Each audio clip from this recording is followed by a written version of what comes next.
भवति यदनुभावादेडं कोऽपि वाग्मी जडमतिरपि जन्तुर्जायते प्राज्ञमौलिः सकलवचनचेतो देवता भारती सा मम वचसि निधत्ताम् सन्निधिं मानसे च आपादमूलिपर्यन्तं गुरूणामाकृतिं स्मरेत् तेन विघ्नाः प्रणश्यन्ति सिद्ध्यन्ति च मनोरथाः हरिः ओं नारायणं सुरगुरुं जगदेकनाथं भक्तप्रियं सकललोकनमस्कृतं च त्रैगुण्यवर्जितमजं विभुमाद्यमीशं वन्दे भवघ्नम् अमरासुरसिद्धवन्द्यं नारायणं नमस्कृत्य नरं चैव नरोत्तमं देवीं सरस्वतीं व्यासं ततो जयमुदीरये हरिः ओं स्वस्तिस्तु सताम् ವೈಶಂಪಾಯನ ಮಹಾಮುನಿಗಳು ಜನಮೇಜಯ ಮಹಾರಾಜರಿಗೆ ವಿಶೇಷವಾಗಿ ಸೂರ್ಯ ಮತ್ತು ಚಂದ್ರ ವಂಶದವರ ಒಂದು ಕಥೆಗಳನ್ನು ಹೇಳ್ತಾ ಇದ್ದಾರೆ. ನಿನ್ನೆ ದಿವಸ ಸೂರ್ಯ ವಂಶದ ರಾಜರ ಚರಿತ್ರೆಯನ್ನ ಹೇಳಿದ್ದಾಯ್ತು.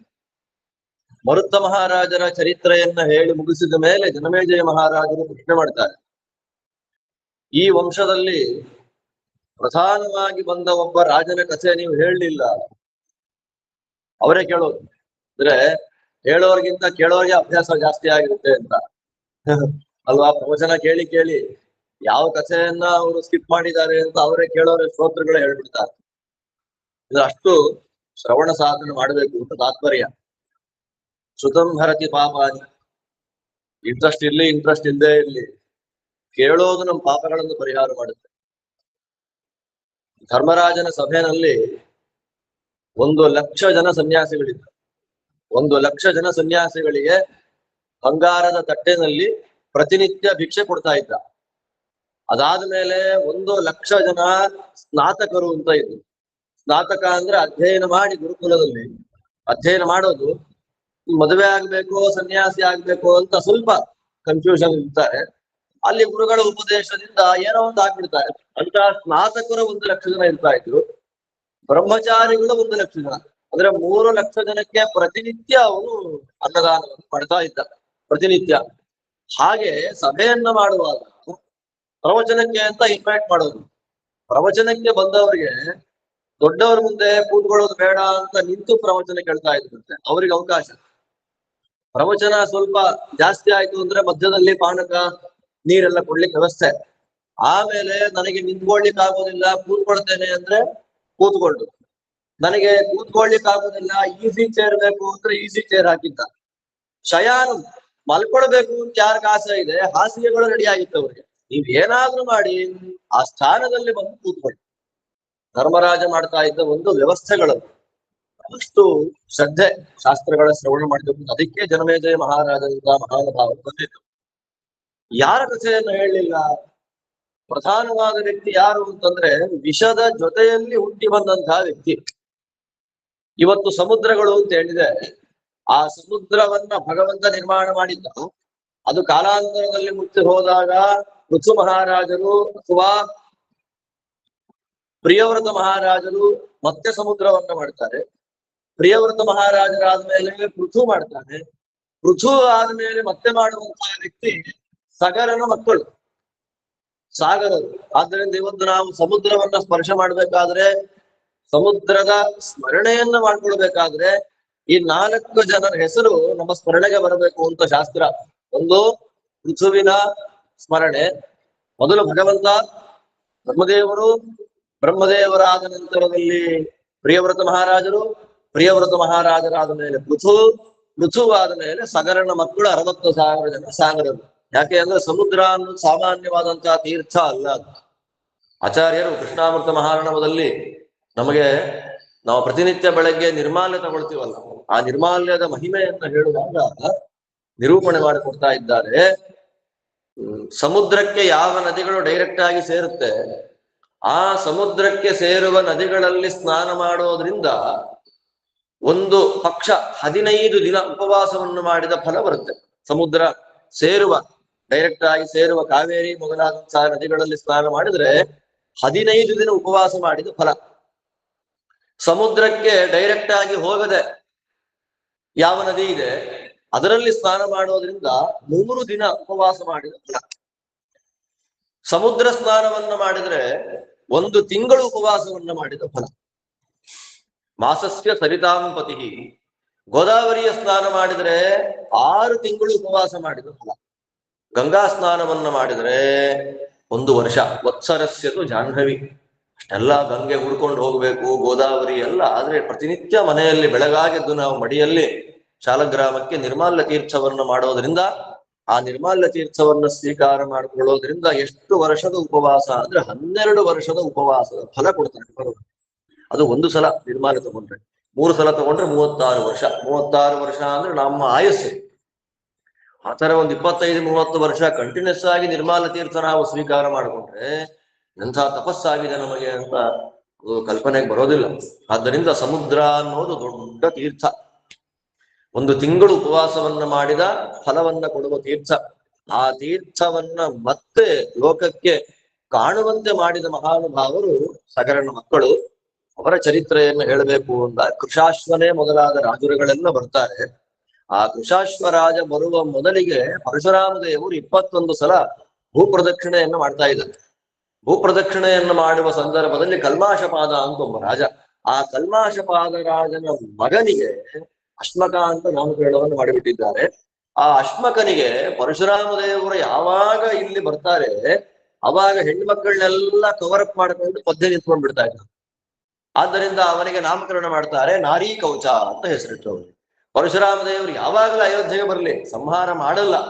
ಪರಶುರಾಮ ದೇವರು ದುಷ್ಟಕ್ಷತ್ರಿಯರನ್ನ ಮಾತ್ರ ಸಂಹಾರ ಮಾಡ್ತೀನಿ ಅಂತ ಅವ್ರ ಸಂಕಲ್ಪ. ಆದ್ರೆ ಭಯ.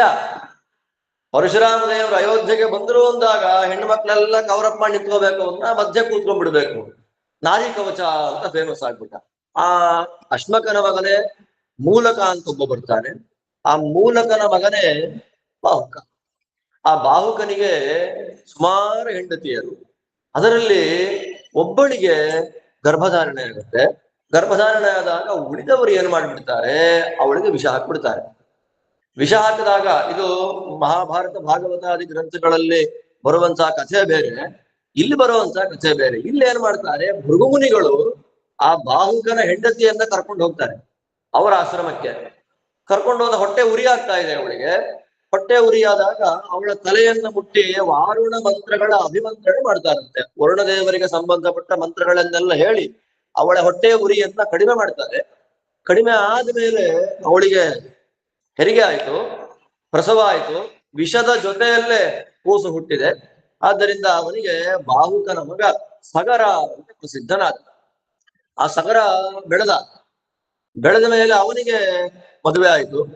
ಮದುವೆ ಆದಾಗ ಮುನಿಗಳ ಪ್ರಾರ್ಥನೆ, ಆ ಮುನಿಗಳ ಆಶೀರ್ವಾದವನ್ನ ಮಾಡ್ತಾರೆ. ನಿನಗೆ ಒಬ್ಬಳಲ್ಲಿ 60,000 ಜನ ಮಕ್ಕಳಾಗ್ತಾರೆ, ಮತ್ತೊಬ್ಬಳಲ್ಲಿ ವಂಶೋದ್ಧಾರಕನಾದ ಮಗ ಬರ್ತಾನೆ. ಅದರಲ್ಲಿ ಅವನು 99 ಅಶ್ವಮೇಧ ಯಾಗಗಳನ್ನ ಮಾಡಿದ ಮಹಾನುಭಾವ. 100ನೇ ಅಶ್ವಮೇಧ ಯಾಗವನ್ನು ಮಾಡಬೇಕು ಅಂತ ಅವನು ಹೊರಟಾಗ ಇಂದ್ರದೇವರು ಏನ್ ಮಾಡ್ತಾರೆ, ಇಂದ್ರದೇವರದ್ದು ಒಂದು ಸಂಕಲ್ಪ. ಇಂದ್ರ ಪದವಿ ಅಂದ್ರೆ 100 ಅಶ್ವಮೇಧ ಯಾಗಗಳನ್ನ ಯಾರು ಮಾಡ್ತಾರೆ ಅವರಿಗೆ ಇಂದ್ರ ಪಟ್ಟ. ನಾವು ಮಾಡಿಬಿಟ್ರೆ ಬರೋಲ್ಲ. ಆ ಪದವಿಗೆ ಜೀವ ಯೋಗ್ಯನಾಗಿರ್ಬೇಕು. ಆದ್ದರಿಂದಲೇ ರಾಜಸೂಯ ಯಾಗವನ್ನು ಮಾಡೋದ್ರಿಂದ ಏನ್ ಫಲ ಬರುತ್ತೆ? ಆಚಾರಂತಾರೆ, ಕರ್ತಾಹಿತಸ್ಯ ಪರಮೇಷ್ಠಿ ಪದಂ ಪ್ರಯಾತಿ ಅಂತ. ರಾಜಸೂಯ ಯಾಗವನ್ನ ಯಾರು ಮಾಡ್ತಾರೆ, ಪೂರ್ಣಾಹುತಿ ಅವಭೃತ ಸ್ನಾನವನ್ನ ಮಾಡಿದ್ರೆ ಬ್ರಹ್ಮ ಪದವಿಯನ್ನು ಬರುತ್ತೆ ಅವರಿಗೆ. ಆದ್ರೆ ರಾಜಸೂಯ ಯಾಗವನ್ನ ಮಾಡಿದ್ಯಾರಿಲ್ಲಿ? ಯಜಮಾನನಾಗಿ ಧರ್ಮರಾಜ. ಧರ್ಮರಾಜನ ಯೋಗ್ಯತೆ ರುಜು ಯೋಗ್ಯತೆ ಅಲ್ಲ. ಹಾಗಾದ್ರೆ ರಾಜಸೂಯ ಯಾಗದ ಮುಖ್ಯವಾದ ಫಲ ಯಾರಿಗೆ ಹೇಗೆ ಬರಬೇಕು? ರುಜುಯೋಗಿಯಾದಂತಹ ಭೀಮಸೇನ ದೇವರಿಗೆ ಬರಬೇಕು. ಯಜ್ಞ ಮಾಡ್ಲಿಲ್ಲ, ಪೂರ್ಣಾಹುತಿಯನ್ನ ಕೊಡ್ಲಿಲ್ಲ. ಆದ್ದರಿಂದ ತತ್ ಸಮಾನವಾದ ಒಂದು ಕೆಲಸವನ್ನ ಮಾಡಿಸ್ಕೊಂಡ್ರು ಕೃಷ್ಣದೇವರು. ಏನ್ ಮಾಡಿಸ್ಕೊಂಡ್ರು? ಜರಾಸಂಧವಧ. ನಿರ್ಮೃದ್ದನ್ ವಿಚರವರ ಜರಾಸಂಧ ಕಾಯಾಶ್ಚ ಸಂಧಿ. ಅದೇ ಹೇಳ್ತಾರಲ್ಲ, ಯಜ್ಞಕ್ಕಿಂತಲೂ ಕೂಡ ದೇವರಿಗೆ ತುಂಬಾ ಪ್ರೀತಿಯಾದದ್ದು ಜರಾಸಂಧನ ವಧೆಯಿಂದ. ಆದ್ದರಿಂದ ಒಬ್ಬೊಬ್ಬರಿಗೆ ಒಂದೊಂದು ಯೋಗ್ಯತೆ. ಇಂದ್ರದೇವರು ಏನ್ ಮಾಡ್ತಾರೆ, ಆ ಯೋಗ್ಯತೆ ತೋರಿಸ್ಕೊಡ್ಬೇಕು ಅಂತ ಅವನ ಕುದುರೆ ಅಪಹಾರ ಮಾಡಿಬಿಟ್ರು. ಅಶ್ವಮೇಧದ ಕುದುರೆ. ನಾವು ಸಾಮಾನ್ಯ ಅಶ್ವಮೇಧ ಅನ್ನೋದು ಸುಲಭದ ಯಜ್ಞ ಅಲ್ಲ.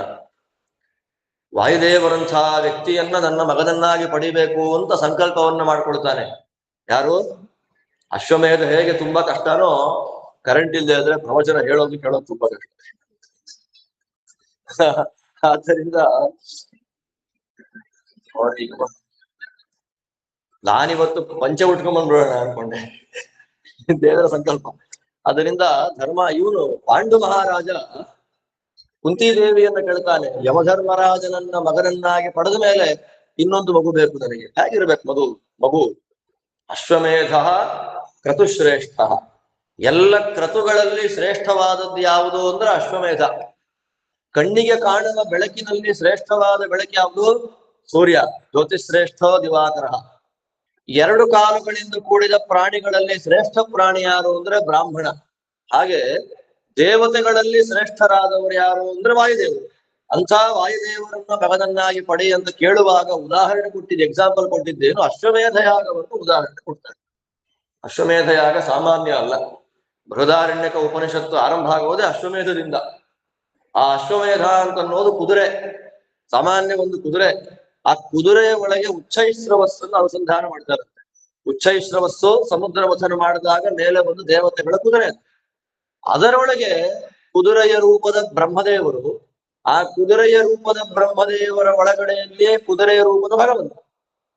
ಆದ್ದರಿಂದ ಕುದುರೆಯನ್ನ ನಾವು ಅನುಸಂಧಾನ ಮಾಡಬೇಕಾದ್ರೆ ಅಷ್ಟು ದೊಡ್ಡ ಕ್ರಮ ಇದೆ. ಅದರಲ್ಲಿ ಆಚಾರ್ಯ ಹೇಳ್ತಾರೆ, ಆ ಕುದುರೆಗಳಲ್ಲಿ ಯಾವ ಜಾತಿಗೆ ಸೇರಿದ ಕುದುರೆ ಅಂತ ಸ್ಪೆಸಿಫಿಕೇಶನ್ ಮಾಡ್ತಾರೆ ಆಚಾರ್ಯರು. ದೇವತೆಗಳ ಜಾತಿಯದ್ದು ಒಂದು ಕುದುರೆ, ಅದನ್ನ ನಾವು ಟಚ್ ಮಾಡಕ್ಕಾಗಲ್ಲ. ಮನುಷ್ಯರ ಜಾತಿಯದ್ದು ಒಂದು ಕುದುರೆ, ರಾಕ್ಷಸರ ಜಾತಿಯದ್ದು ಒಂದು ಕುದುರೆ, ಗಂಧರ್ವರ ಜಾತಿಯದ್ದು ಒಂದು ಕುದುರೆ ಆಚಾರ ಅಂತಾರೆ. ಸಾಮಾನ್ಯವಾಗಿ ಹಯಗ್ರೀವ ದೇವರ ಬಗ್ಗೆ ನಾವು ಹೇಳ್ಬೇಕಾದ್ರೆ ಎಷ್ಟು ಹೆಸರಿಂದ ಹಯಗ್ರೀವ ದೇವರನ್ನ ನಾವು ಕರಿತೇವೆ. ಹಯವದನ ಅಂತ ಕರಿತೇವೆ, ಅಶ್ವಗ್ರೀವ ಅಂತ ಕರಿತೇವೆ, ವಾಜಿವದನ ಅಂತ ಕರಿತೇವೆ. ಅಲ್ಲೇ 3 ಜಾತಿ ಬಂದೋಯ್ತು. ದೇವತೆಗಳ ಜಾತಿಯ ಕುದುರೆಗೆ ಹಯ, ಅದರ ಒಳಗೆ ಭಗವಂತನದ್ದು ಹಯ ಅಂತ ಒಂದು ರೂಪ ಇದೆ. ಅದಾದ್ಮೇಲೆ ಗಂಧರ್ವರ ಜಾತಿಯ ಕುದುರೆಗಳ ಒಳಗೆ ಭಗವಂತನದ್ದು ವಾಜಿ ಅಂತ ಒಂದು ರೂಪ ಇದೆ. ಮನುಷ್ಯರ ಜಾತಿಯ ಕುದುರೆ ಒಳಗೆ ಅಶ್ವ ಅಂತ ಒಂದು ರೂಪ ಇದೆ. ರಾಕ್ಷಸರ ಜಾತಿಯ ಕುದುರೆ ಇದೆ, ಸೂಪರ್ ಫಾಸ್ಟ್. ಆ ಕುದುರೆಗೆ ಅರ್ವ ಅಂತ ಹೆಸರು. 4 ರೂಪಗಳಿಂದ ಭಗವಂತ 4 ಜಾತಿಯ ಕುದುರೆಗಳ ಒಳಗೆ ಸನ್ನಿಹಿತನಾಗಿರ್ತಾನೆ. ಅದರಲ್ಲಿ ಆ ಕುದುರೆಗಳ ಬಾಲ, ತಲೆ ಎಲ್ಲದರಲ್ಲಿ ಬ್ರಹ್ಮದೇವರ ಸನ್ನಿಧಾನವನ್ನ ನಾವು ಕಲ್ಪನೆ ಮಾಡಿಕೊಂಡು ಅದನ್ನ ವಧೆ ಮಾಡಿ ಕೊಟ್ರೆ ಹರಿಗುರುಗಳಿಗೆ ತುಂಬಾ ಪ್ರೀತಿ ಅಂತ ಶಾಸ್ತ್ರ. ಅಂತಹ ಅಶ್ವಮೇಧ ಯಾಗವನ್ನ 1 ಸಲ ಮಾಡಬೇಕು ಅಂದ್ರೆ ಮಿನಿಮಮ್ ಅಂದ್ರೆ 1 ವರ್ಷ ಬೇಕು. ಆ ತರ 100 ಸಲ ಮಾಡಬೇಕು ಅಂದ್ರೆ ಆಯಸ್ಸೇನಾಯ್ತು. ಆದ್ರಿಂದ ಸಾಮಾನ್ಯರಿಗೆ ಅದನ್ನ ಕಲ್ಪನೆ ಮಾಡ್ಕೊಳ್ಳಿಕ್ ಆಗೋದಿಲ್ಲ. ಅಶ್ವಮೇಧ ಯಾಗ ತಗೊಂಡು ಹೋದ, ಎಲ್ಲಿ ಇಡ್ಬೇಕು ಅದನ್ನ ಅಂತ ಆಲೋಚನೆ ಮಾಡುವಾಗ ಕಪಿಲನಾಮಕ ಭಗವಂತನ ಆಶ್ರಮದಲ್ಲಿ ಇಟ್ಟುಬಿಟ್ರೆ ಸರಿಯಾಗಿರುತ್ತೆ ಅಂತ ಇಟ್ಟುಬಿಟ್ಟ. ನೋಡಿ ಹೇಗಿರುತ್ತೆ ಅಂದ್ರೆ, ಆ 60,000 ಜನ ಬದುಕಿದ್ರೆ ಲೋಕ ಕಂಟಕರಾಗ್ತಾರೆ, ಅವರು ಸಾಯ್ಬೇಕು ಅಂತ ಭಗವತ್ ಸಂಕಲ್ಪ. ಆ ಸಂಕಲ್ಪ ಇಂದ್ರದೇವರಿಗೆ ಗೊತ್ತಿದೆ. ಅದಕ್ಕೆ ಏನ್ ಮಾಡಿದ್ರು, ಕುದುರೆನ ಕದ್ದು ಹೋಗಿಬಿಟ್ರು. ಕುದುರೆ ಕಳ್ತನ ಆಗೋಯ್ತು. ಇಲ್ಲಿ ಕೂತಿದ್ದಾನೆ, ಕುದುರೆ ಇಲ್ಲ. ಕುದುರೆ ಇಲ್ಲ ಅಂದ್ರೆ ಏನ್ ಮಾಡ್ಬೇಕು? 60,000 ಜನ ಮಕ್ಕಳಿಗೆ ಹೇಳ್ತಾರೆ ಹುಡ್ಕೊಂಡ್ ಬನ್ನಿ ಕುದುರೆ ಅಂತ. ಎಲ್ಲಾ ಕಡೆ ಹೋಗ್ತಾರೆ, ಕುದುರೆ ಸಿಗ್ತಾ ಇಲ್ಲ. ಕೊನೆಗೆ ಪಾತಾಳದ ಬಿಲಕ್ಕೆ ಬಂದ್ರು. ಅಲ್ಲಿ 60,000 ಜನ ಸೇರಿ ಪಾತಾಳ ಬಿಲವನ್ನ ಅವರು ಡಿಕ್ ಮಾಡಿದಾಗ ಬಿಲ ಪ್ರವೇಶ ಕಾಣ್ತು, ಒಳಗಡೆ ಹೋಗ. ಇದರಿಂದ ಏನ್ ಗೊತ್ತಾಗುತ್ತೆ? ಭೂಮಿಯಲ್ಲೇ ಕೆಲವು ಕಡೆಯಲ್ಲಿ ಕೆಳಗಿನ ಲೋಕಗಳಿಗೆ ಹೋಗ್ಲಿಕ್ಕೆ ಜಾಗಗಳಿದೆ, ನಮಗದು ಗೊತ್ತಿಲ್ಲ. ಅದಕ್ಕೆ ಎಲ್ಲ ಕ್ಷೇತ್ರಗಳಿಗೆ ಹೋಗುವಾಗ ನಾನು ಎಲ್ಲಾ ನೋಡ್ಬಿಡ್ತೀನಿ, ಸೀಕ್ರೆಟ್ಸ್ ಎಲ್ಲಾ ತಿಳ್ಕೊಂಡ್ ಬಂದ್ಬಿಡ್ತೀನಿ ಅನ್ನೋದೆಲ್ಲ ನಾವು ಮಾಡ್ತಿರ್ಬಾರ್ದು. ನಮಗ್ ಕಣ್ಣಿಗೆ ಕಾಣೋದೇನು? ಸ್ಥೂಲವಾದ ಒಂದು ಪ್ರತಿಮೆ. ಅದರಲ್ಲಿ ಗರುಡ ಪುರಾಣದಲ್ಲಿ ಬ್ರಹ್ಮಕಾಂಡದಲ್ಲಿ ತಿರುಪತಿಯ ಮಹಾತ್ಮ್ಯವನ್ನ ಜೈಗೀಶ್ವ್ಯರು ಅಗ್ನಿಯ ಮಗಳಿಗೆ ಹೇಳುವಾಗ ಹೇಳ್ತಾರೆ, ಶ್ರೀನಿವಾಸ ದೇವರ ಪ್ರತಿಮೆ ಯಾರ್ಯಾರಿಗೆ ಯಾವ್ಯಾವ ತರ ಕಾಣುತ್ತೆ ಎನ್ನುವಾಗ ಚಿದಾನಂದಾತ್ಮಕನಾಗಿ ಋಷಿಗಳಿಗೆ ಕಾಣ್ತಾನಂತೆ. ಕೇವಲ ಒಂದಷ್ಟು ಗುಣಗಳಿಂದ ರುದ್ರಾಜ ದೇವತೆಗಳಿಗೆ ಕಾಣ್ತಾನೆ, ಚಕ್ರಶಂಕ ಗದಾ ಪದ್ಮಧಾರಿಯಾಗಿ ಇಂದ್ರಾದಿಗಳಿಗೆ ಕಾಣ್ತಾನೆ. ಋಷಿ ಮುನಿಗಳಿಗೆ ವೇದ ಪ್ರತಿಪಾದ್ಯನಾಗಿ ಅಗ್ನಿನಾಮಕನಾಗಿ ದರ್ಶನವನ್ನ ಕೊಡ್ತಾನೆ. ನಮಗೆ ಮಾತ್ರ ಕಲ್ಲಿನಂತೆ ಕಾಣ್ತಾನೆ ಅಂತ ಗರುಡ ಪುರಾಣದಲ್ಲಿ ಬಂದ ಮಾತಿದೆ. ಆದ್ದರಿಂದ ನಾವು ಯಾವುದೇ ಕ್ಷೇತ್ರಕ್ಕೆ ಹೋಗ್ಲಿ ಅದರ ಒಳಗೆ ನಮ್ಮ ಕಣ್ಣಿಗೆ ಕಾಣಿಸದೇ ಇರುವಂತಹ ದೇವರ ಜ್ಞಾನಾನಂದಾತ್ಮಕವಾದ ರೂಪ ಅಲ್ಲಿರುತ್ತೆ. ನಮ್ಮಿಂದ ಅಪಚಾರ ಆಗಬಾರ್ದು. ಅಲ್ಲಿ ಬದ್ರಿಗೆ ಹೋದ್ವಾ, ಕಾಶಿಗೆ ಹೋದ್ವಾ, ಇಲ್ಲೆಲ್ಲೋ ಬಂದ್ವಾ, ದರ್ಶನ ಮಾಡಿದ್ವಿ ಬಂದ್ವಿ. ಆ ಬಾಗಿಲಲ್ಲಿ ಏನಿದೆ, ಈ ಬಾಗಿಲ ಯಾಕೆ ಬೀಗ ಹಾಕಿದ್ದಾರೆ ನೋಡಕ್ ಹೋಗ್ಬಾರ್ದು. ಯಾವ ಯಾವ ಬಿಲದ್ವಾರಗಳಿಂದ ದೇವತೆಗಳು ಮೇಲೆದ್ದು ಬರ್ತಾರೆ ಅಂತ ನಮ್ಗೆ ಗೊತ್ತಿಲ್ಲ. ತತ್ರಾಪಿ ಸರ್ಪಜಾತಿ ವಿಶೇಷಗಳು, ಸರ್ಪಗಳು ಭೂಮಿಯ ಬಿಲದಿಂದ ಮೇಲೆದ್ದು ಬರ್ತಾ ಇರುತ್ತೆ. ಅದರಿಂದ ನಾವು ಕ್ಷೇತ್ರಗಳಿಗೆ ಹೋದಾಗ ಎಷ್ಟನ್ನ ದರ್ಶನ ಮಾಡ್ಕೊಂಡ್ ಬರ್ಲಿಕ್ಕೆ ಹೇಳಿದ್ದಾರೋ ಅಷ್ಟನ್ನ ಮಾತ್ರ ಮಾಡ್ಕೊಂಡ್ ಬರ್ಬೇಕು. ನದಿಯ ಮೂಲಗಳಿಗೆ ನಾವು ಕೈ ಹಾಕಿ ನೋಡ್ಲಿಕ್ಕೆ ಹೋಗ್ಬಾರ್ದು. ಈ ಕಾರಣದಿಂದ ಅವರು ಭೂಮಿಯನ್ನ ಅಗೆದಾಗ ಅಲ್ಲಿ ಏನ್ ಸಿಕ್ತು ಅವ್ರಿಗೆ? ಬಿಲ ಸಿಕ್ತು.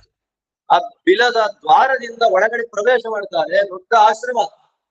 ಆ ಆಶ್ರಮದಲ್ಲಿ ಒಬ್ಬ ಮುನಿ ಧ್ಯಾನ ಮಾಡ್ತಾ ಕೂತಿದ್ದಾರೆ.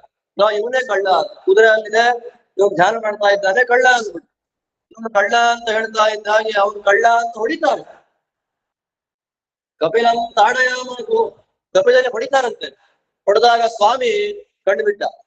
ಅವರು ಕಣ್ಣು ಬಿಡ್ತಾ ಇದ್ದ ಹಾಗೆ ಹೊರಗಡೆ ಬಂದ ಅಗ್ನಿಗೆ ಸಿಕ್ಕಿ 60,000 ಜನ ಭಸ್ಮವಾಗಿಬಿಟ್ಟು, ಎಲುಬುಗಳೂ ಸಿಗದೆ ಬೂದಿಯೇ ಭಸ್ಮವೇ ಬಂದು ಬಿಡುದು.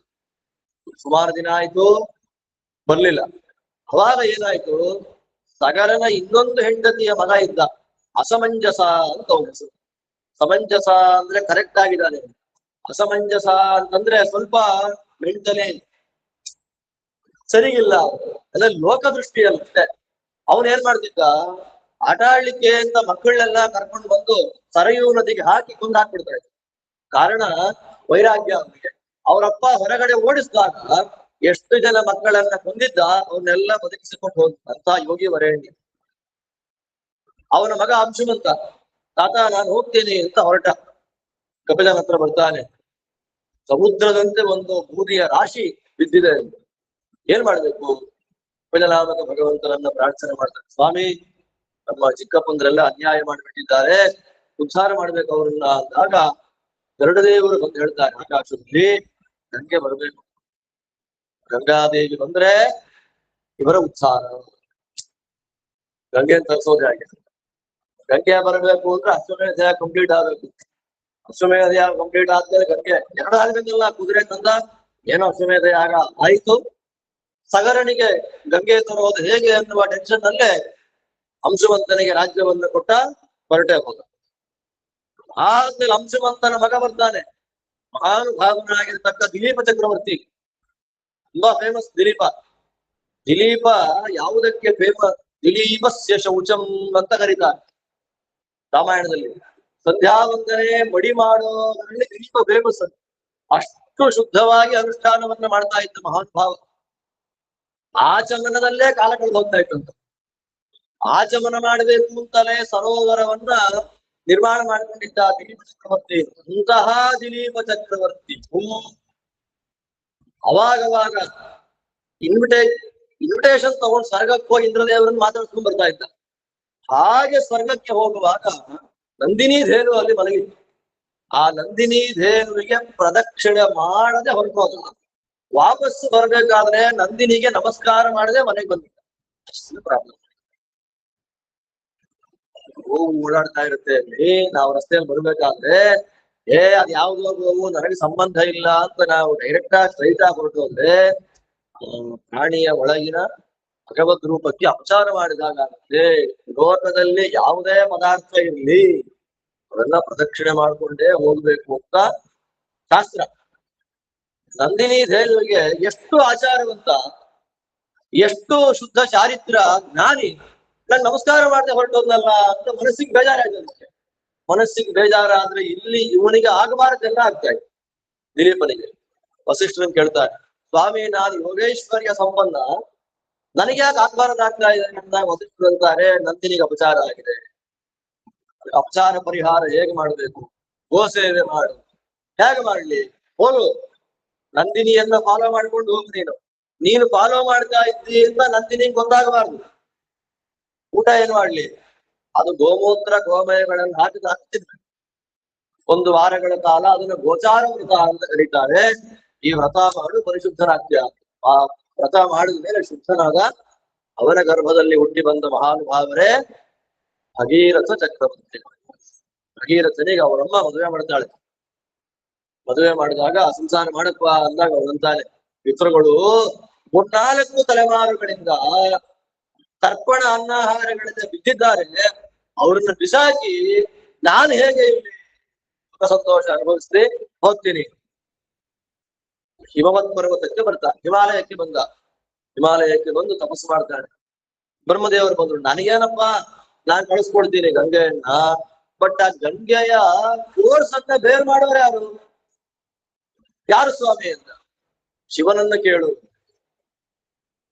ಸರಿ, ತಪಸ್ಸು ಮಾಡ್ದ.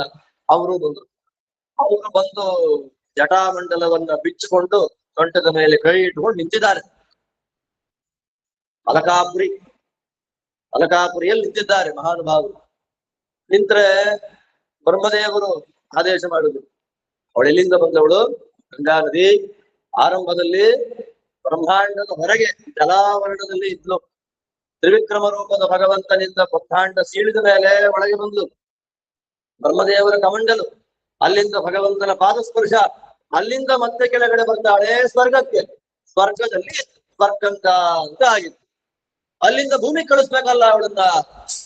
ಅವಳ ಫೋರ್ಸ್ ಕೆಳಗೆ ಭೂಮಿಗೆ ಬೀಳ್ತಾ ಇದ್ರೆ ನಮ್ಗೆ ನೋಡ್ತಾಳಂತೆ ಕೆಳಗಡೆ, ನನ್ನನ್ನೇ ಯಾರು ಹಿಡಿತಾರೆ ಲೋಕದಲ್ಲಿ, ಶಿವ ಯಾರು, ಬ್ರಹ್ಮದೇವರಿಗೆ ಸಾಧ್ಯ ಇಲ್ಲ ಅಂದ ಮೇಲೆ ಅಹಂಕಾರ ಗಂಗೆಗೆ ಬಂದಾಗ ಭಗೀರಥನಿಗೆ ಗಂಗೆಯ ಬಿಳಿಯಾದ ಪ್ರವಾಹ ಕೆಳಗೆ ಸುರಿತಾ ಇದೆ. ಪಿತೃಗಳು ಉದ್ಧಾರ ಆದ್ರು ಅಂತ ನಮಸ್ಕಾರ ಏನೋ ಮಾಡ್ದ, ಕಣ್ಬಿಟ್ಟು ನೋಡ್ತಾರೆ ನೀರೇ ಇಲ್ಲ. ಏನ್ ಮಾಡ್ಬೇಕು? ಜಟಾಮಂಡಲದಲ್ಲಿ ಕಟ್ಕೊಂಡ್ಬಿಟ್ಟಿದ. ಸ್ವಾಮಿ ಪ್ರಾರ್ಥನೆ ಮಾಡಿದಾಗ 4 ಚಾನೆಲ್ ಅನ್ನ ಕೆಳಗೆ ಬಿಟ್ರು ಅವನು.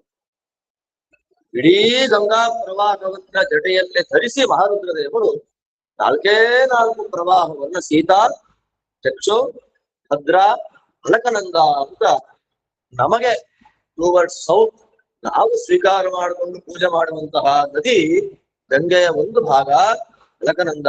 ಆದ್ದರಿಂದಲೇ ಕಾಳಿದಾಸ ಒಂದು ಕಡೆಯಲ್ಲಿ ಅವನ ನಿರೂಪಣೆಯಲ್ಲಿ ಕುಮಾರ ಸಂಭವದಲ್ಲೋ ರಘುವಂಶದಲ್ಲೋ ಎಲ್ಲ ಹೇಳ್ಬೇಕಾದ್ರೆ, ಯಾರಾದ್ರೂ ಒಬ್ರು ಹಾಳಾಗ್ತಾರೆ, ಸರ್ವನಾಶ ಆಗ್ತಾರೆ ಅಂತಂದ್ರೆ ಅಂಥವ್ರಿಗೆ ಎಕ್ಸಾಂಪಲ್ ಯಾರನ್ನು ಕೊಡ್ತಾರೆ ಅಂತ ಗೊತ್ತಾ?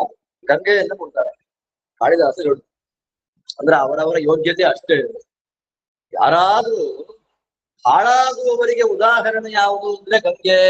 ಯಾಕೆ? ಅಲ್ಲಿದ್ಲು, ಪಾತಾಳಕ್ಕೆ ಬಂದು ಬಿದ್ಬಿಟ್ಲು. ಆದ್ದರಿಂದ ಮೇಲಿದ್ದವರು ಕೆಳಗೆ ಬೀಳ್ತಾರೆ ಅಂತಂದ್ರೆ ಅದು ಅಧಪಾತಕ್ಕೆ ಬಿದ್ರು, ನಾಶ ಆದ್ರು ಅಂತ. ಅವರಿಗೆ ಉದಾಹರಣೆಯಾಗಿ ನಿಂತಿದ್ದಾಳೆ ಗಂಗೆ ಅಂತಂದ ಕಾಳಿದಾಸನನ್ನ ನಾವು ಸ್ವೀಕಾರ ಮಾಡ್ಬೇಕೋ ತಿರಸ್ಕಾರ ಮಾಡ್ಬೇಕೋ ನಮ್ಮ ಮನಸ್ಸಿಗೆ ಬಿಟ್ಟಿದ್ದು. ಹೇಳ್ತಾ ಇರ್ತಾರೆ, ಮಾಧುರಿಗೆ ಬೇರೆ ಕೆಲಸನೇ ಇಲ್ಲ, ಸಿಕ್ಕೋರಿಗೆಲ್ರಿಗೂ ಬಹಿಷ್ಕಾರ ಆಗ್ತಾ ಇರ್ತಾರೆ. ಆ ಕವಿಗೂ ಬಹಿಷ್ಕಾರ, ಈ ಕವಿಗೂ ಬಹಿಷ್ಕಾರ. ಆದ್ರೆ ಸಿದ್ಧಾಂತ ರೀತಿಯ ನೋಡಿದಾಗ ಏನಿರ್ಬೇಕು?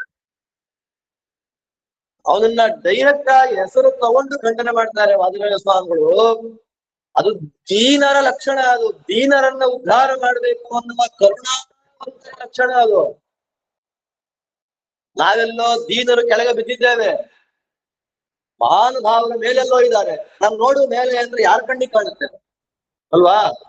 ಅವಾಗ ಜ್ಞಾನಿಗಳು ಏನ್ ಮಾಡ್ತಾರೆ, ನಮ್ಮ ಲೆವೆಲ್ಗೆ ಇಳಿದು ಕೈ ನೀಡಿಸಿ ಕರ್ಕೊಂಡು ಹೋಗ್ತೀನಿ ಬಾರಪ್ಪ ಅಂತ ಕರ್ಕೊಂಡು ಹೋಗ್ತಾರಲ್ಲ, ಮಹಾನುಭಾವಳಾದ ಗಂಗೆ ಆ ಕೆಲಸವನ್ನು ಮಾಡಿದ್ದಾರೆ. ನೊಂದೀನೇಶು ದಯಾವತಿ ವಿದಿತಂ ಯದ್ ಬ್ರಹ್ಮ ಹಸ್ತಾಶ್ರಯಂ ಪ್ರಾಪ್ತ ಅಥ ಅಚ್ಯುತ ಪಾದ ಸಂಗಮಹಿತ ಪಶ್ಚಾಚ್ಚನಾಕಂಗತ ಸೌವರ್ಣಾಚಲ ಶೃಂಗಮೇತ್ಯ ಮುದಿತ ಶಂಭೋ ಶಿರಸ್ಸಂಗತಾಪಿ ಆಸ್ವಾಕಕ್ಷಿತಿ ಮಂಡಲೆ ತ್ರಿಪಥಗೆ ತುಷ್ಟಾಭೀಷ್ಟಪ್ರದ. ವಾದಿರಾಜರು ಮಾಡುವ ಪ್ರಾರ್ಥನೆ ಗಂಗಾದೇವಿ. ಬ್ರಹ್ಮದೇವರ ಮನೆಯಲ್ಲಿದ್ರು ನಮ್ಮನ್ನ ಉದ್ಧಾರ ಮಾಡ್ಬೇಕು ಅಂತ ಭೂಮಿಗಳಲ್ಲಿ ಬಂದಿದ್ದಾಳಲ್ಲ, ಅವಳ ಕಾರುಣ್ಯಕ್ಕೆ ಅನ್ನದ ಬೇರೆ ಇನ್ನೇನು. ಅಂತ ಗಂಗಾ ನದಿ ಪ್ರತಿ 12 ವರ್ಷಕ್ಕೊಂದ್ಸಲ ಆಚಾರ್ಯರ ಮೇಲಿನ ಭಕ್ತಿಯಿಂದ ಮದ್ದು ಸರೋವರಕ್ಕೆ ಬರ್ತಾಳೆ ಅಂತ ಮಧ್ವ ವಿಜಯದಲ್ಲಿ ತತಃಪರಂ 12 ವತ್ಸರ ಅಂತಾರೆ. ಸದಾ ಮದನುಗ್ರಹಾಂಕಿನಿ ಎಂದು ಸ್ತೋತ್ರ ಮಾಡ್ತಾರೆ. ಆದ್ದರಿಂದ ಜ್ಞಾನಿಗಳು ಎಲ್ಲಿರ್ತಾರೆ ಅಲ್ಲಿ ಗಂಗೆ ಇರ್ತಾರೆ. ನಮ್ಮಂತವ್ರು ಗಂಗೆ ಹುಡ್ಕೊಂಡು ಹೋಗ್ಬೇಕಷ್ಟೇ, ನಮ್ಗೆ ಗಂಗೆ ಬೇಕು ಅಂತ. ಅಲ್ಲಿ ಹೋದ್ರೆ ನಾವ್ ಅಂತೀವಿ ನಮ್ ಕಾವೇರಿನೇ ಚೆನ್ನಾಗಿತ್ತಪ್ಪ, ಸ್ನಾನ ಮಾಡಕ್ ಒಂದ್ ಜಾಗ ಇಲ್ಲ, ಬಟ್ಟೆ ಬದ್ದೆ ಹಸಿಕೊಂಡ್ ಜಾಗ ಇಲ್ಲ ಅಂತ. ಗಂಗೆಗೆ ಹೋಗಿ ಆ ತೀರ್ಥವನ್ನ ಬೈಕೊಂಡು ಬರೋಕ್ಕಿಂತ ಶಾಸ್ತ್ರ ಶ್ರವಣ ಮಾಡ್ಬಿಟ್ರೆ ಸಾಕು. ಎಲ್ಲಿ ಹರಿಕಥಾ ಪ್ರಸಂಗವೋ ಅಲ್ಲೇ ಗಂಗಾ ಯಮುನಾ. ಎಷ್ಟು ದಾಸರು ಹೇಳ್ತಾರಲ್ಲ, ದೇವರ ಮಹಿಮೆ ಎಲ್ಲಿ ನಿರೂಪಣೆ ಆಗ್ತಾ ಇದೆ, ಸಕಲ ತೀರ್ಥಗಳು ಅಲ್ಲಿ ಬಂದು ಕೂತಿರುತ್ತೆ. ಆದ್ದರಿಂದ ಅಂತಹ ಗಂಗಾದೇವಿ ಭಗೀರಥ ಮಹಾರಾಜರಿಂದ ಭೂಮಿಗಿಳಿದು ಬರ್ತಾಳೆ. ಆ ಗಂಗಾದೇವಿಯನ್ನ ಕರ್ಕೊಂಡು ಬಂದ ಅಲಕನಂದೆಯನ್ನ. ಅಲಕನಂದೆ ಕೇಳ್ತಾಳೆ, ಸರಿ ಎಲ್ಲಿ ಹೋಗ್ಬೇಕು, ನಮ್ ದಾರಿ ಗೊತ್ತಿಲ್ಲ, ನನ್ನ ಫಸ್ಟ್ ಎಂಟ್ರಿ ಭೂಮಿಗೆ, ನಮ್ ದಾರಿ ಗೊತ್ತಿಲ್ಲ, ಅದನ್ನ ಫಾಲೋ ಮಾಡ್ಕೊಂಡ. ಭಗೀರಥ ಬರ್ತಾ ಇದ್ದಾನೆ, ಫಾಲೋ ಮಾಡ್ಕೊಂಡು ಬರ್ತಾ ಇದ್ದಾನೆ. ಬರುವಾಗ ಮಗಧ ದೇಶಕ್ಕೆ ಬಂದು ಗಂಗೆ. ಮಗಧಕ್ಕೆ ಬರ್ತಾ ಇದ್ದಾಗೆ ಇವನದ್ದೇ ಆದ ಸೂರ್ಯ ವಂಶದ ಪ್ರಾಚೀನ ಮಹಾನುಭಾವನಾದಂತಹ ಚಕ್ರವರ್ತಿ ಅವನು, ಮಹಾ ತಪಸ್ವಿ. ಅವನಿಗೆ ಯಾವ ಲೆವೆಲ್ ಅಂತಂದ್ರೆ, ಅವನು ಮಡಿಯಲ್ಲಿ ಸ್ನಾನ ಮಾಡಬೇಕು ಅಂದ್ರೆ ಪ್ರಾತಃ ಸ್ನಾನ ಅಹಂಕರಿಷ್ಯೆ ಅಂತ ಆ ರಾಜ ಸಂಕಲ್ಪ ಮಾಡ್ಕೊಂಡ್ರೆ ಸಾಕು, ಆಕಾಶ ಗಂಗೆ ಅವನ ತಲೆ ಮೇಲೆ ಬಿಡ್ತಾ ಇತ್ತು. ಅಂತಹ ಸಾಧಕ ಜನ್ಹು ಅಂತ ಅವ್ರ ಹೆಸರು. ನಾವು ಜನ್ಹು ಮುನಿ ಅಂತೀವಿ, ಅವ ರಾಜಋಷಿ ಅವರು. ಅವನ ಆಶ್ರಮಕ್ಕೆ ಬಂದಾಗ ಗಂಗೆ ಮುಳುಗಿಸ್ಬಿಟ್ಲ ಆಶ್ರಮವನ್ನ. ಅವನ್ ಟೆನ್ಷನ್ನೇ ಮಾಡ್ಕೊಳ್ಳಿಲ್ಲ. ಆಚಮ್ಯ ಅಂತ ಒಂದು ಸಲ ಆಚಮನದಲ್ಲಿ ಇಡೀ ಗಂಗಾ ಪ್ರವಾಹವನ್ನೇ ಕುಡಿದ್ಬಿಟ್ಟ. ನೋಡಿ, ಒಂದು ಕೆಲಸ ನಾವು ಮಾಡ್ಬೇಕಾದ್ರೆ ಟೆನ್ಷನ್ ಇರುತ್ತೆ. ನಾವೇನೋ ಒಂದ್ ಚಿಕ್ಕ ಪುಟ್ಟದೊಂದು ಸಮಾರಾಧನೆ ಮಾಡೋದಕ್ಕಾದ್ರೆ ಅಡಿಗೆ ಉಪ್ಪಿಲ್ಲ ಅಂದ್ಬಿಟ್ಟು ಟೆನ್ಷನ್ ಆಗೋಗ್ತದೆ. ಎಲ್ಲ ಐಟಮ್ ಕೊಡು, ಉಪ್ಪಿಲ್ಲ, ನೀವು ಕಾಯಿ ತಗೊಂಡ್ ಬನ್ನಿ, ಹಾಲು ತನ್ನಿ, ಮೊಸರು ತನ್ನಿ ಅಂತಂದ್ರೆ ನಮ್ಗೆ ಎಷ್ಟು ಟೆನ್ಷನ್ ಆಗುತ್ತೆ. ಅದು ಒಂದು ಒಪ್ಪತ್ತು ಮಾಡುವ, ಒಂದು ದಿನ ಮಾಡುವ, ಒಂದು ವರ್ಷಕ್ಕೊಂದು ಮಾಡೋ ಹಬ್ಬದಲ್ಲಿ ವ್ಯವಸ್ಥೆಗಳಾಗಲಿಲ್ಲ ಅಂದ್ರೆ ಏನೋ ಟೆನ್ಷನ್ ಮಾಡ್ಕೊಂಡು ಇರೋದನ್ನೆಲ್ಲ ಬೈದು ಮಾನಸಿಕ ಶುದ್ಧಿಯನ್ನೆಲ್ಲ ಹಾಳು ಮಾಡ್ಕೊಂಡು ದೇವ್ರ ಪೂಜೆ ಮಾಡ್ತಾ ಇದ್ದೇವೆ. ಭಗೀರಥ ಎಷ್ಟು ಕಷ್ಟಪಟ್ಟ, ಆದ್ದರಿಂದಲೇ ಆ ಪ್ರಯತ್ನಕ್ಕೆ ಭಗೀರಥ ಪ್ರಯತ್ನ ಅಂತಾರೆ. ಅಷ್ಟು ಪ್ರಯತ್ನವನ್ನ ಮಾಡಿ ಗಂಗೆಯನ್ನು ತಂದ, ಕರ್ಕೊಂಡ್ಬಂದು ಗಂಗೆನೇ ಇಲ್ಲ. ಭಗೀರಥ ಏನ್ ಮಾಡ್ದ, ಜನ್ಮುನಿಗಳನ್ನ ಪ್ರಾರ್ಥನೆ ಮಾಡಿದ, ಸ್ವಾಮಿ ಅವರು ನಾನು ಕುಡಿದಿದ್ದೆಲ್ಲ ಕೊಡಕ್ಕಾಗಲ್ಲಪ್ಪ, ಒಂದ್ ಚಾನಲ್ ಅಲ್ಲಿ ಮಾತ್ರ ಕಳಿಸಿದ್ರೆ, ಬ್ರಹ್ಮದೇವರು ಕಳಿಸಿದ್ರಲ್ಲಿ ಒಂದು ಚಾನಲ್ ನಲ್ಲಿ ಒಂದು ಚಾನಲ್ ನಮಗ್ ಸಿಕ್ಕಿದ್ದು, ಪೂರ್ತಿ ಗಂಗೆ ನಮಗ್ ಸಿಕ್ಕಿದ್ರೆ ನಮಗ್ ದುರಹಂಕಾರ ಬಂದಿತ್ತು. ಅದಕ್ಕೆ ಭಗವಂತ ನಮಗೆ ಎಷ್ಟು ಯೋಗ್ಯತೆನೋ ಅಷ್ಟು ಕೊಟ್ಟ. ಅದನ್ನ ತಗೊಂಡು ಹೋಗ್ತಾರೆ. ಸಗರಣ 60,000 ಮಕ್ಕಳೇನು ಭೂಮಿಯನ್ನ ಅಗದಿದ್ರು ಅದರ ಒಳಗೆ ತುಂಬಿ ಹೋಯಿತು ನೀರು. ಗಂಗೆಯೇ ಸಮುದ್ರವಾಗ್ಲು ಎಲ್ಲರ ಭಸ್ಮದ ಮೇಲೆ ಹರಿದಲು. ಯಾವಾಗ ಅಸ್ಥಿಗಳಿಗೆ ಗಂಗಾ ಸ್ಪರ್ಶ ಆಯ್ತು ಅವರೆಲ್ಲ ಉದ್ಧತರಾಗಿ ಸ್ವರ್ಗಲೋಕವನ್ನ ಪಡೆದರು ಅನ್ನುವಂತಹ ಉಲ್ಲೇಖ ಸಗರ ಮಹಾರಾಜರ ಜೀವನ ಚರಿತ್ರೆಯಲ್ಲಿ ನಮಗೆ ಗೊತ್ತಾಗುತ್ತೆ. ಆದ್ದರಿಂದ ಗಂಗಾ ಪ್ರಾದುರ್ಭಾವ ಇಲ್ಲದೆ ಇರತಕ್ಕಂತಹ ಪುರಾಣ ಅದು ಪುರಾಣವೇ ಅಲ್ಲ ಅನ್ನೋದನ್ನ ತೋರಿಸಿಕೊಳ್ಳಿಕ್ಕಾಗಿ ವೈಶಂಪಾಯನರ ಮೂಲಕ ಜನಮೇಜಯ ಪ್ರಶ್ನೆ ಮಾಡಿ ಕಥೆಯನ್ನ ಕೇಳಿದ್ರು. ಅದಾದ್ಮೇಲೆ ಮತ್ತೆ ಚಂದ್ರವಂಶದ ವಿಸ್ತಾರ. ಚಂದ್ರವಂಶದ ಬಗ್ಗೆ ನಮಗೆಲ್ಲ ಗೊತ್ತೇ ಇದೆ. ಭಗವಂತ ಬ್ರಹ್ಮದೇವರು, ಅತ್ರಿ ಮುನಿಗಳು, ಅತ್ರಿ ಮುನಿಗಳ ಕಣ್ಣಿಂದ ಬಂದ ಜಲಪ್ರವಾಹದಿಂದ ಹುಟ್ಟಿ ಬಂದವನು ಯಾರು? ಚಂದ್ರ. ಆ ಚಂದ್ರನ ಮಗನಾಗಿ ಬಂದವನು ಬುಧ. ಆ ಬುಧನ ಮಗನಾಗಿ ಬಂದವನು ಐಲ. ಐಲ ಅಂದ್ರೆ ಪುರೂರವ. ಆ ಪುರೂರವನಿಗೆ ಮಗನಾಗಿ ಬಂದವನು ನಹುಷನೇ ಮೊದಲಾದವರು ಬಂದಿದ್ದಾರೆ. ಆ ನಹುಷ ಏನಾದ, ಇದೇ ಟೈಮಲ್ಲೇ ವೃತ್ರಾಸುರನ ವಧೆ ಆಗ್ಬಿಟ್ಟಿದೆ. ನಹುಷನ ಟೈಮಲ್ಲೇ ವೃತ್ರಾಸುರ ವಧೆ ಆಗಿದೆ. ವೃತ್ರಾಸುರ ವಧೆ ಆದಾಗ ಪುತ್ರನ ವಧೆ ಆಯ್ತು. ಮಹಾ ಬ್ರಹ್ಮಜ್ಞಾನಿ ಪುತ್ರ, ಅಸುರ ಯೋನಿಯಲ್ಲಿ ಪಾರ್ವತಿ ದೇವಿಯ ಶಾಪದಿಂದ ಬಂದವನು. ಬ್ರಹ್ಮಾಸ್ತಿ 4 ಕಡೆ ಕೊಟ್ಟ, ಮರಗಳಿಗೆ, ನೀರಿಗೆ, ಸ್ತ್ರೀಯರಿಗೆ ಇತ್ಯಾದಿ ವಿಭಾಗ ಮಾಡಿ ಕೊಟ್ಟ. ವಿಭಾಗ ಮಾಡಿಕೊಟ್ರು ಕೂಡ ಬ್ರಹ್ಮಾಸ್ತಿ ಇನ್ನೂ ಫಾಲೋ ಮಾಡ್ತಾ ಇದ್ದಾರೆ. ಫಾಲೋ ಮಾಡಿದಾಗ ಏನ್ ಮಾಡ್ಬೇಕು? ಇಂದ್ರ ಮಾನಸ ಸರೋವರದಲ್ಲಿ ಒಂದು ಕಮಲ ಪುಷ್ಪ ಅದ್ರೊಳಗೋಗಿ ಸೇರ್ಕೊಂಡಿದ್ದಾರೆ. ಎಲ್ಲಾ ಕಡೆ ಹುಡುಕ್ತಾರೆ, ಇಂದ್ರದೇವರಿಲ್ಲ. ಅವ ಏನ್ ಮಾಡಿದ್ರು? ಇಂದ್ರ ಪದವಿ ಯಾರಾದ್ರೂ ಬೇಕಲ್ಲ ಯೋಗ್ಯರು ಅಂತ ಅನ್ನುವಾಗ ಯಾರಿದ್ದಾರೆ ಅಂತ ನೋಡಿದಾಗ ಭೂಷ ಇದ್ದಾನೆ, ಕರ್ಕೊಂಡ್ ಬನ್ನಿ ಮೇಲೆ. ನೋಡಿ, ಅಯೋಗ್ಯರಿಗೆ ಯೋಗ್ಯ ಸ್ಥಾನ ಕೊಟ್ಟು ಬಿಟ್ರೆ ಅಯೋಗ್ಯವಾದ ಅಪೇಕ್ಷೆಯನ್ನೇ ಪಡ್ತಾರೆ. ಯಾವಾಗ ಇಂದ್ರನ ಆಸನದಲ್ಲಿ ಕೂತ ಶಚಿ ಬೇಕು ಅನ್ನಿಸ್ಬಿಡ್ತಾವ. ಶಚಿಗೆ ಹೇಳಿ ಕಳಿಸ್ದ. ಶಚಿದೇವಿ ಹೇಳ್ತಾಳೆ, ಸಪ್ತ ಋಷಿಗಳು ಪಲ್ಲಕ್ಕಿ ತಗೊಂಡ್ ಬರ್ಲಿ, ಅದ್ರ ಮೇಲೆ ನೀನ್ ಕೂತ್ಕೊಂಬ, ನಾನ್ ಸಿಗ್ತೀನಿ. ಕಾಮಾಂಧನಾಗಿ ಸಪ್ತ ಋಷಿಗಳಿಗೆ ನಮಸ್ಕಾರ ಮಾಡ್ಬೇಕಾದವನು ಅವರ ಪಲ್ಲಕ್ಕಿ ಮೇಲೆ ಕೂತ್ಕೊಂಡ. ಆ ಸಪ್ತ ಋಷಿಗಳಲ್ಲಿ ಸ್ವಲ್ಪ ತುಂಬಾ ಶಾರ್ಟ್. ಯಾರವರು? ಕುಂಭ ಸಂಭವ, ಅಗಸ್ತ್ಯರು. ಅಗಸ್ತ್ಯರು ಸಾಮಾನ್ಯರಲ್ಲ. ಇಂದ್ರದೇವರಿಗೂ ಸಿಗದೆ ಇರತಕ್ಕಂತಹ ರಾಕ್ಷಸರು, 1,00,000 ಜನ ರಾಕ್ಷಸರು ಸಮುದ್ರದ ಒಳಗೆ ಕೂತ್ಕೊಂಡ್ಬಿಡ್ತಾರೆ. ಬೆಳಗ್ಗೆ ಎಲ್ಲ ತೊಂದರೆ ಕೊಡೋದು ಊರಿಗೆ, ಸಾಯಂಕಾಲ ಸಮುದ್ರದ ಒಳಗೆ ಹೋಗಿ ಕೂತ್ಕೊಂಡ್ಬಿಡೋದು. ಬ್ರಹ್ಮದೇವರು ಕೇಳ್ತಾರೆ ಇಂದ್ರದೇವರು, ಸ್ವಾಮಿ ಅವರು ಸಂಹಾರ ಮಾಡೋದು ಹೇಗೆ ಸ್ವಾಮಿ? ರಾಕ್ಷಸನ್ನು ಕೊಂದು ಹೇಗೆ?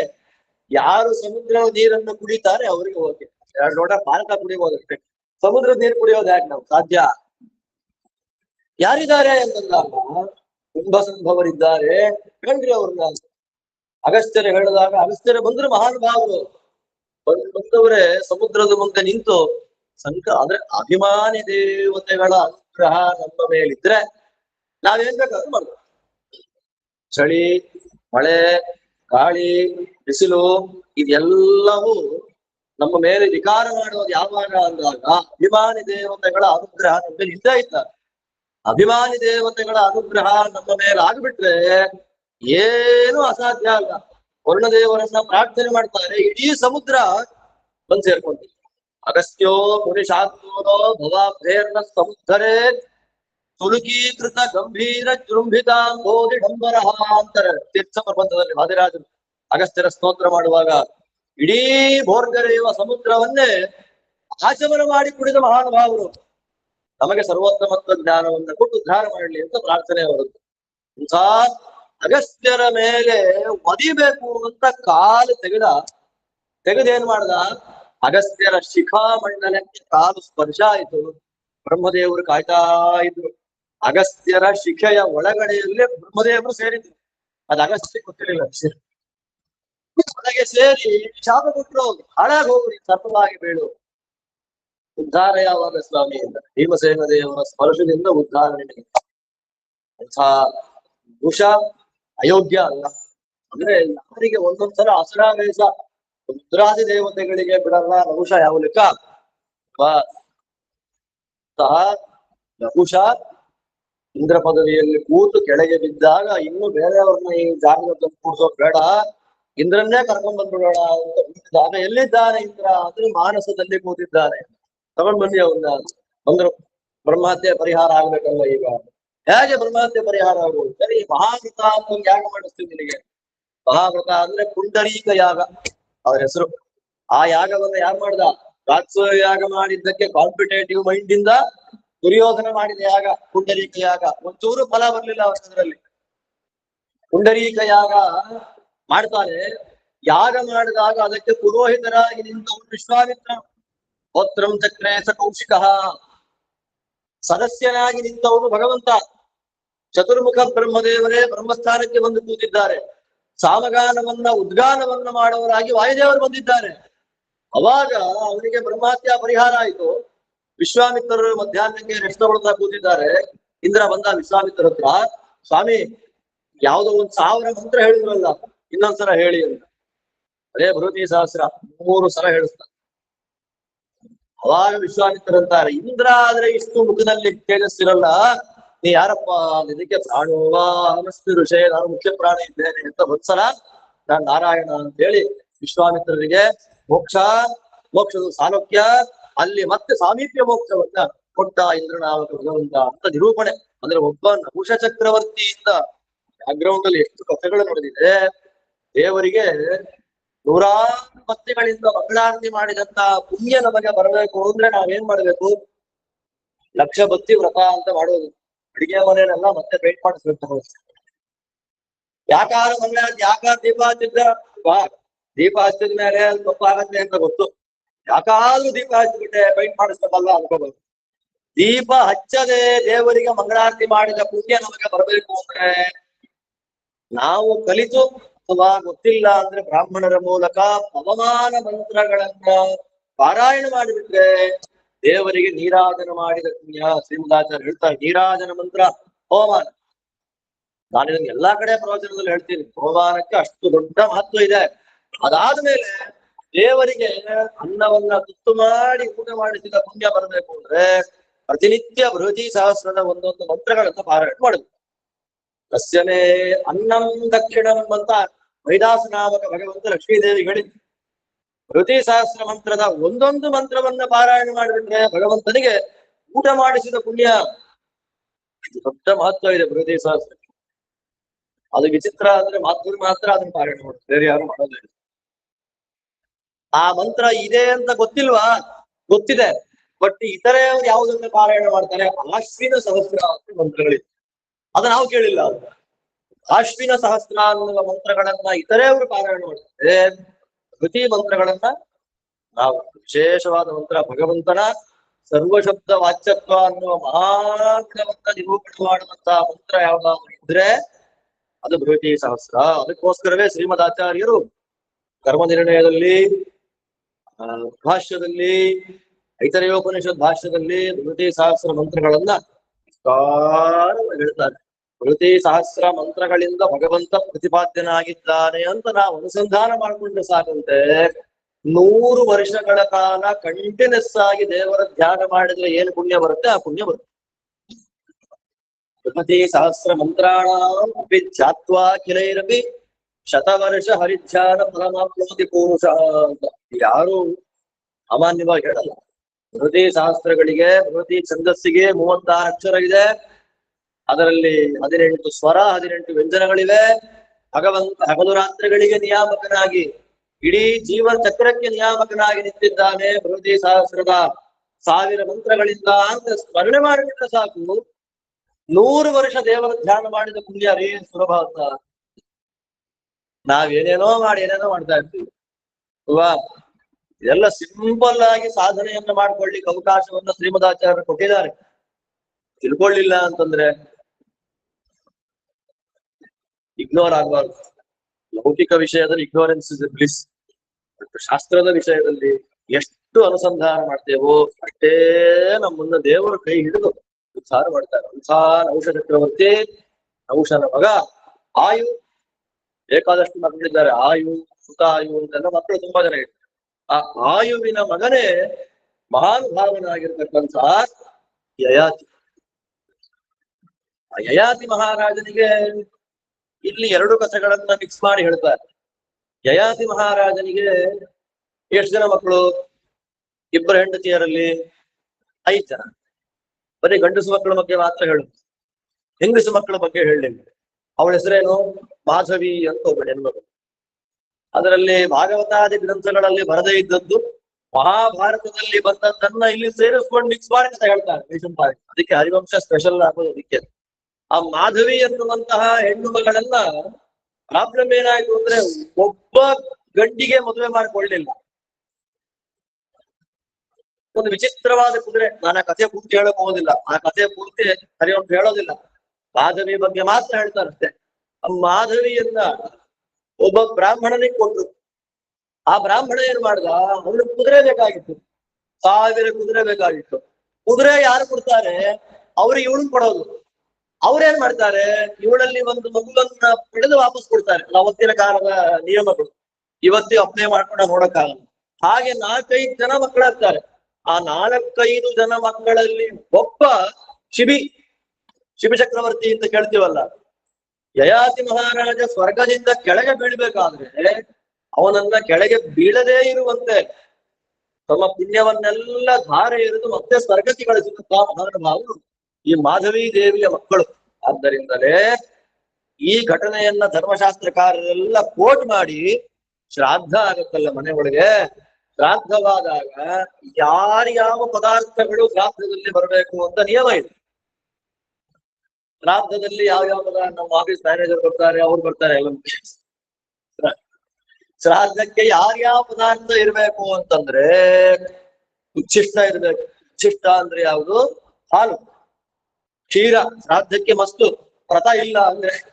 ಅದಾದ್ಮೇಲೆ ವಮನ. ವಮನ ಅಂದ್ರೆ ವಾಮಿಟ್, ಜೇನು. ಅದಾದ್ಮೇಲೆ ಕಾರ್ಪಾಸ, ಕಾಟನ್. ಹತ್ತಿಯ ಪಂಚೆಯೋ ಮಣಿಸುಂಡೋ ಯಾವುದೋ ಮೃತ ಕರ್ಪಟ ಅಂದ್ರೆ ರೇಷ್ಮೆ ಇದಿರ್ಬೇಕು. ಈ 4 ಪ್ರಧಾನ: ಹಾಲು, ಶಿಷ್ಟ, ಜೇನು, ಹತ್ತಿ, ಕಾಟನ್, ಸಿಲ್ಕ್, ಮೃತ ಕರ್ಪಟ. ಅದಾದ್ಮೇಲೆ ಕುತಪಕಾಲ ಇರ್ಬೇಕು. ಕುತಪಕಾಲ ಅಂದ್ರೆ ಯಾವುದು? ನಾವೆಲ್ಲ ಇಲ್ಲ ಬಿಡಿ, ಚತುರ್ಮಾಸ ಬಂತು ಅಂದ್ರೆ ಸೂರ್ಯೋದಯವೇ ಆಗಿಲ್ಲ, ರಾತ್ರಿ ಆಗಿ ಹುಗ್ಗಿಯನ್ನ ಊಟ ಮಾಡಿ ಮುಗಿದೋಗಿರುತ್ತೆ. ಆದ್ರೆ ಕುತಪಕಾಲ ಬಂದಿರ್ಬೇಕು, 12:30 ಮೇಲೆ ಭೂಮಿ ಬಿಸಿ ಆಗಿರ್ಬೇಕಂತೆ. ಅದಾದ ಮೇಲೆ ತಿಲ, ಎಳ್ಳುಗಳಿರ್ಬೇಕು. ಯಾವ ಎಳ್ಳಿರ್ಬೇಕು? ಬಿಳಿ ಎಳ್ಳು ಅಲ್ಲ, ಬ್ರೌನ್ ಎಳ್ಳು ಅಲ್ಲ, ಕಪ್ಪೆಳ್ಳು. ನಮ್ಮಲ್ಲಿ ಕಪ್ಪೆಳ್ಳು ಸಿಗೋದೇ. ನಾವೇನ್ ಮಾಡ್ಬೇಕು ಅದಕ್ಕೆ? ನಮ್ಮಲ್ಲಿ ಸಿಗೋದೇ ಬ್ರೌನ್. ಅದಕ್ಕೆ ನಮ್ಮಲ್ಲಿ ಕರ್ಮಠರು ಏನ್ ಮಾಡ್ತಾರೆ ಅಂತಂದ್ರೆ, ಉತ್ತರ ಭಾರತಕ್ಕೆ ಹೋದಾಗ ತಂದ್ಬಿಡ್ತಾರೆ, ತಂದಿಟ್ಕೊಂತಾರೆ. ತಿಲಾ ಕೃಷ್ಣಾಹ, ತಿಲಾ ಶ್ವೇತಾಹ, ತಿಲಾ ಸೌಮ್ಯಾವಸಾನುಗಾಹ ಅಂತ. ಎಳ್ಳುಗಳು ನಮ್ಮನ್ನ ಎಷ್ಟು ದೊಡ್ಡ ಪಾಪಗಳಿಂದ ಪರಿಹಾರ ಮಾಡುತ್ತೆ ಅನ್ನೋದು ನಮ್ಮ ಲೆಕ್ಕನೇ ಇಲ್ಲ. ಆದ್ದರಿಂದ ನಾವೇನಾದ್ರೂ ಮನೆಯಲ್ಲಿ ತುಂಬಾ ಪಾಪಗಳನ್ನ ಮಾಡಿದ್ವಿ, ಬಟ್ ಹೊರಗಡೆ ನಮ್ಗೆ ಅದನ್ನ ಹೇಳಕ್ ಆಗ್ತಾ ಇಲ್ಲ ಅಂತಂದ್ರೆ, ಯಾವ್ದಾದ್ರೂ ಕ್ಷೇತ್ರಕ್ಕೆ ಹೋಗಿ ತಿಲ ಹೋಮ ಅಂತ ಮಾಡ್ಕೊಂಡ್ ಬರ್ಬೇಕು ಅಂತ ಶಾಸ್ತ್ರ. ಕೃತ್ಯರ್ಥ ಸಾಗರು, ಛಲಾರಿ ಆಚಾರ್ಯರು, ಮುಕ್ತಾವಳಿಯಲ್ಲಿ ಇವರು ಕೃಷ್ಣಾಚಾರ್ಯರು ಎಲ್ಲಾ ಸೇರಿಸಿ ಹೇಳೋ ಅಂತ ಮಾತಿದೆ. ಪಾಪಗಳು ಮಾಡಿದ್ದು ಜಾಸ್ತಿ ಆಯ್ತು ಅಂತ ನಿಮ್ಗೆ ಅನ್ನಿಸ್ಬಿಟ್ರೆ ನಮ್ಗೆ ಅನ್ಸೋದೇ ಇಲ್ಲ, ನಾವು ಮಾಡಿದ್ದೆಲ್ಲ ಪುಣ್ಯನೇ ಅಲ್ವಾ? ಇರಬಾರ್ದು ಭಾವನೆ. ದೇವರ ಅನುಸಂಧಾನ ಇಲ್ಲದೆ, ದೇವರ ಕರ್ತೃತ್ವ ಜ್ಞಾನ ಇಲ್ಲದೆ, ದೇವರ ಸರ್ವೋತ್ತಮತ್ವ ಜ್ಞಾನ ಇಲ್ಲದೆ ನೀವೇನೇ ಪುಣ್ಯ ಕೆಲಸಗಳನ್ನು ಮಾಡಿ ಎಲ್ಲ ಪಾಪವೇ. ಆಚಾರ್ಯ ಹೇಳ್ತಾರೆ, ತಿಲ, ಎಳ್ಳು ಅಂತ ಅನ್ನೋದು ಅತ್ಯಂತ ಪವಿತ್ರವಾದ ಪದಾರ್ಥ. ಆರಾಯ್ತು. 7ನೇದು ಯಾವುದು ಅಂದ್ರೆ ದೌಹಿತ್ರ. ದೌಹಿತ್ರ ಅಂದ್ರೆ ಯಾವುದು? ಮಗಳ ಮಗ. ಶ್ರಾದ್ದಕ್ಕೆ ಯಾವತ್ತು ಔರಸನಿಗೆ ಮುಖ್ಯ ಸ್ಥಾನ, ಪ್ರಧಾನ ಸ್ಥಾನ ಇಲ್ಲ. ಮಗನ ಸಂತತಿಗೆ ಪ್ರಧಾನ ಸ್ಥಾನ ಶ್ರಾದ್ದದಲ್ಲಿ ಕೊಡೋದಿಲ್ಲ. ಶ್ರಾದ್ದದಲ್ಲಿ ದೌಹಿತ್ರನಿಗೆ ಪ್ರಧಾನವಾದ ಸ್ಥಾನ. ಮಗಳ ಮಗನಿಗೆ ಕರೆದು ಊಟ ಹಾಕ್ಲೇಬೇಕು. ಅದು ಸಂಪ್ರದಾಯದ ಪ್ರಕಾರ ಈ ಎಲೆ ಅಂತ ಹಸ್ತೋದಕ ಎಲೆ ಅಲ್ಲ, ಶಬ್ದದಲ್ಲಿ ಹಸ್ತೋದಕದ ಎಲೆ ಅಂತ ಕರೀತಾರೆ. ಆ ಎಲೆಯಲ್ಲಿ ದೌಹಿತ್ರನನ್ನ ಕೂಡಿಸುವುದು ದೇಶಾಚಾರದ ಪದ್ಧತಿ. ಒಟ್ಟಲ್ಲಿ ದೌಹಿತ್ರನಿಗೆ ಅವತ್ತು ವಿಶೇಷವಾದ ಮರ್ಯಾದೆ. ದೌಹಿತ್ರನಿಗೆ ಕರೆದು ಊಟ ಹಾಕಿಬಿಟ್ರೆ ಆ ಪಿತೃವಿಗೆ ಅಕ್ಷಯವಾದಂತಹ ತೃಪ್ತಿ. ಅಂದ್ರೆ ಯಯಾತಿ ಮಹಾರಾಜನಿಗೆ ಯದು, ತುರ್ವಸು, ದುರ್ಕ್ಯು, ಅನು, ಕೋರು ಮಹಾನುಭಾವರೆಲ್ಲ ಇದ್ರು ಕೂಡ ಅವನನ್ನ ವಾಪಸ್ ಸ್ವರ್ಗ ಕಳಿಸಿದ್ಯಾರು? ದೌಹಿತ್ರರೇ. ಆದ್ದರಿಂದ ನಮ್ಮಲ್ಲಿ ವಂಶ ವಿಸ್ತಾರ ಅನ್ನೋದ್ರ ಬಗ್ಗೆ ಪರಿಪೂರ್ಣವಾದ ಕಲ್ಪನೆಗಳು ಬಂದಾಗ ಟೆನ್ಷನ್ ಇರಲ್ಲ. ಅವಾಗೆಲ್ಲ ಇರ್ಲಿ, ಸಬ್ಜೆಕ್ಟ್ ಬೇರೆ ಆಗ್ಬೋದು, ಧರ್ಮಶಾಸ್ತ್ರೀಯ ವಿಷಯ ಆಗ್ಬಿಡುತ್ತದು, ಅದೆಲ್ಲ ಬೇಡ ಆಗ್ತದೆ. ಅಂತಹ ಯಯಾತಿ ಶುಕ್ರಾಚಾರ್ಯರ ಅಳಿಯ, ಸಾಮಾನ್ಯ ಅಲ್ಲ. ಶುಕ್ರಾಚಾರ್ಯರಂತೂ ಮಹಾನುಭಾವರು, ಮುಷನಸ್ ಅಂತ ಅವ್ರ ಹೆಸರು. ಅವ್ರ ಕಣ್ಣು ಬಿಟ್ಟರೆ ಸಂಪತ್ತು ಬಂದು ಬೀಳಬೇಕು ಅಂತ ಅವ್ರಲ್ಲಿ. ಶುಕ್ರಾಚಾರ್ಯರಿಗೆ ಭಗವಂತ ಕೊಟ್ಟ ಅನುಗ್ರಹ ಮೃತ್ಯುಂಜಯ ವಿದ್ಯೆ. ಯಾರೇ ಸಾಯಿಲಿ ಅಭಿಮಂತ್ರಣೆ ಮಾಡಿ ನೀರ್ ಹಾಕ್ಬಿಟ್ರೆ ಬದುಕ್ಬಿಡ್ತಾರೆ. ಅಂಥವರ ಮಗಳು ಯಾರು? ದೇವಯಾನಿ. ಮತ್ತೆ ಋಷಪರ್ವರಾಜನ ಮಗಳು ಶರ್ಮಿಷ್ಠೆ. ಇಬ್ಬರನ್ನ ಅವನು ಮದುವೆ ಮಾಡ್ಕೊಳ್ತಾನೆ. ಅದರಲ್ಲಿ ವೃದ್ಧಾತ್ಮದ ಚರಿತ್ರೆ ನಮಗೆಲ್ಲ ಗೊತ್ತಿದೆ. ಬೇರೆ ಯಾರಿಗೂ ಸಿಗದ ರಾಜ್ಯ ಪೂರ್ವಿಗೆ ಸಿಕ್ಕಿತ್ತು. ಆ ಪೂರ್ವಿನಿಂದ ಅನರಣ್ಯ ಮೊದಲಾಗಿರ್ತಕ್ಕಂತಹ ಮಕ್ಕಳೆಲ್ಲ ಬರ್ತಾರೆ. ಆ ಅನರಣ್ಯ ರಾಜನ ಮನೆಯಲ್ಲಿ ಹುಟ್ಟಿ ಬಂದಂತಹ ಮಹಾನುಭಾವನೆ ಹಸ್ತಿ. ಹೆಸರು ಹಸ್ತಿ ಅಂತ. ಆ ಹಸ್ತಿ ನಂಗೆ ಪ್ರತಿಷ್ಠಾನ ನಗರ ಬೇಡ, ತುಂಬಾ ಚಿಕ್ಕದಾಯ್ತು ಊರು, ಹೊಸ ಊರು ನಾನು ಬಿಲ್ಡಪ್ ಮಾಡ್ತೀನಿ ಅಂತ ಒಂದು ನಗರವನ್ನ ಕಟ್ಟಿದ. ಅವನ ಹೆಸರಲ್ಲೇ ಫೇಮಸ್ ಆಯ್ತು. ಯಾವ್ದದು? ಹಸ್ತಿನಪುರ, ಹಸ್ತಿನಾವತಿ. ಆ ಹಸ್ತಿಯ ಮನೆತನದಲ್ಲಿ ನೆಕ್ಸ್ಟ್ ಬಂದ ಮಹಾನುಭಾವನೆ ಕುರು ಅಂತ ಒಬ್ಬ ರಾಜ. ಕುರು ಅಂತಂದ್ರೆ ಮಾಡು ಅಂತ. ಏನೇನ್ ಮಾಡ್ಬೇಕು ನಾವು? ಇನ್ನು ಹೇಳೋದಷ್ಟೇ. ವಾದಿರಾಜರದ್ದು ಸ್ತೋತ್ರ ಇದೆ, ಕುರು ಸ್ತೋತ್ರ ಅಂತ ಒಂದಿದೆ ವಾದಿರಾಜರ. ಕುರು ಸ್ತೋತ್ರ ಏನೇನ್ ಮಾಡ್ಬೇಕು ಅಂತ 8-9 ಶ್ಲೋಕ. ಅದನ್ನ ನಾವು ಕೇಳ್ಬಿಟ್ಟು ನಮ್ಮ ಡೇಟ್ ಆಫ್ ಬರ್ತ್ ಯಾವಾಗ, ಇವಾಗ ಎಷ್ಟು ವರ್ಷ ಆಗಿದೆ, ಈ ಕುರು ಸ್ತೋತ್ರದಲ್ಲಿ ಬಂದಿದ್ದು ನಾವ್ ಏನೇನು ಮಾಡಿದ್ದೀವಿ, ಏನ್ ಮಾಡಿಲ್ಲ ಅಂತ ಕ್ಯಾಲ್ಕುಲೇಟ್ ಮಾಡ್ಬಿಟ್ರೆ ಗುರುಸ್ತೋತ್ರ ಇದೆ ಅಂತ ನಂಗೆ ಗೊತ್ತಿಲ್ಲ ಅಂದ್ರೆ ನಮ್ಗೆ ಏನು ಸಾಧನೆ ಇಲ್ಲ. ಅವಾಗಲೂ 1950s ಅಲ್ಲಿ ಗಂಗಾ ಸ್ನಾನ ಮಾಡಿದ್ದೆ ಅಂತ 2050 ಹೇಳ್ತಾ ಇರ್ತೀನಿ.